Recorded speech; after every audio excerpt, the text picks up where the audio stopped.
chapter 48, verse 17. If it's not on the board, it is okay. I'm going to read two scriptures.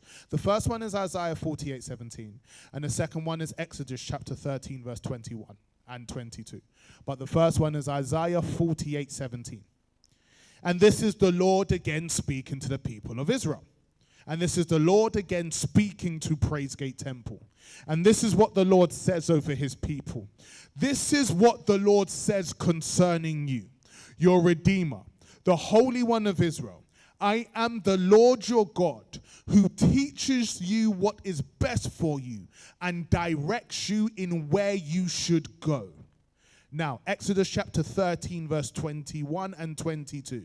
Context to Exodus chapter 13 is that now the people of Israel have come out of Egypt and they are approaching and making their way to the Red Sea.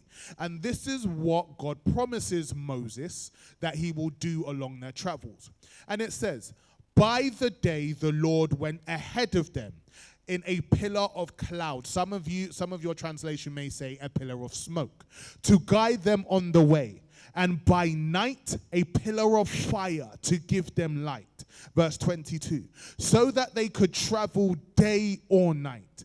Neither the pillar of cloud nor the pillar of fire by night left its place in front of the people.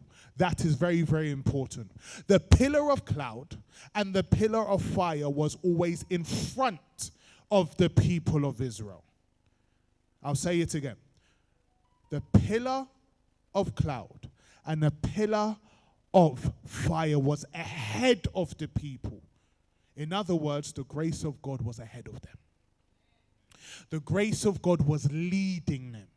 The grace of God was directing them and showing them the way that will profit you. So in other words, the grace of God is ahead of you. Sometimes it may feel that the grace of God is leading you into crazy problems and situations that you did not even think would occur. Situations where you felt too weak to carry on. Just like the people of Israel. It was that same pillar of fire and it was the same pillar of cloud that led them to the Red Sea. But what happened when they approached the Red Sea?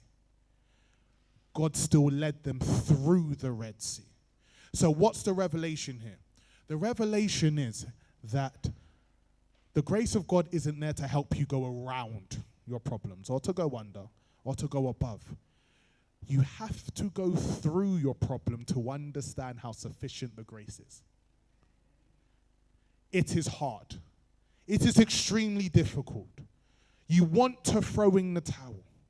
But David said, though I walk through the valley of death, not around it, not underneath it, not above it, but through it.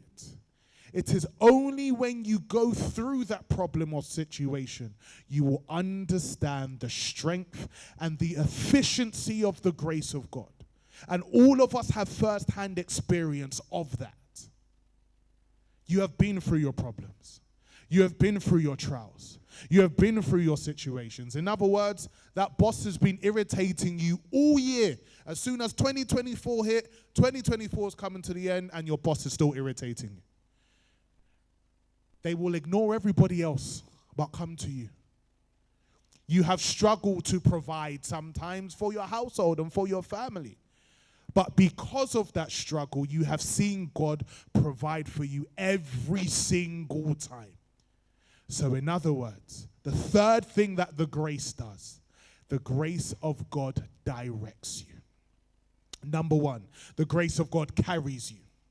Number two, the grace of God strengthens you. And number three, the grace of God directs you. Let's go to Hebrews chapter 13, verse 5 and 6. Hebrews chapter 13, verse 5 and 6 is a reminder that God is always with you. It is a reminder that the grace of God is always there for you. I'll read it on my end. Hebrews chapter 13, verse 5 and 6.